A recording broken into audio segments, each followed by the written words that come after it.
Welcome back नाज़रीन। ख़बरुनि जे सिलसिले खे अॻिते वधाईंदासीं। ख़ुदाबाद में आपाशी खाते पारां शाख जी खाटी न थियण करे आबादगार खाटी कराइण लॻा आहिनि। इन हवाले सां वधीक तफ़सील मुबीन पंवर जी इन रिपोर्ट में। खुदाबाद शाख जी आपाशी खाते तादू तरफ़ां सरकारी तौर सालाना थींदड़ खाटी हिन साल न थी सघी। आबादगार पारां आपाशी जी इंजीनियर ऐं SDO ऑफिस जा चक्कर काटे नाउमेद थियण बैदि पंहिंजी मदद पाण तहत चंदो करे शाख जे खाटी मज़दूरनि खां कराइण लॻा।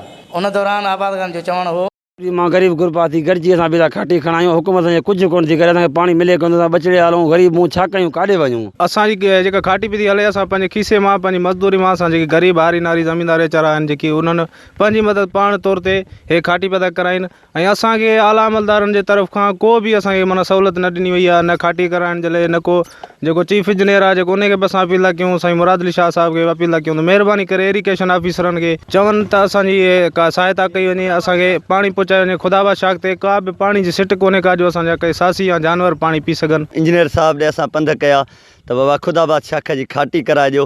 हालांकि पहिरियां इहे शाख जॾहिं पकी पई थी त असां ते FIR थियूं ऐं कंहिं बि ऑफिसर असांजी न ॿुधी पोइ पंहिंजे कोशिशि सां असां शाख लाइनिंग में आंदी ऐं लाइनिंग में ठही वई।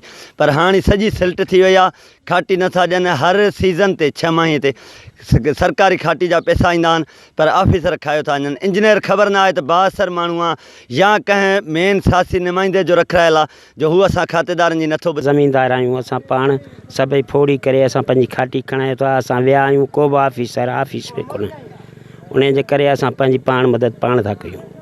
ज़रूरत उन ॻाल्हि जी आहे त वज़ीर आला सिंध आपाशी वज़ीर सिंध फौरी तौर नोटिस ॾेई खुदाबाद शाख जे आबादगारनि खे मज़दूरनि जी सरकारी फंड मां मज़दूरी अदा कई वञे।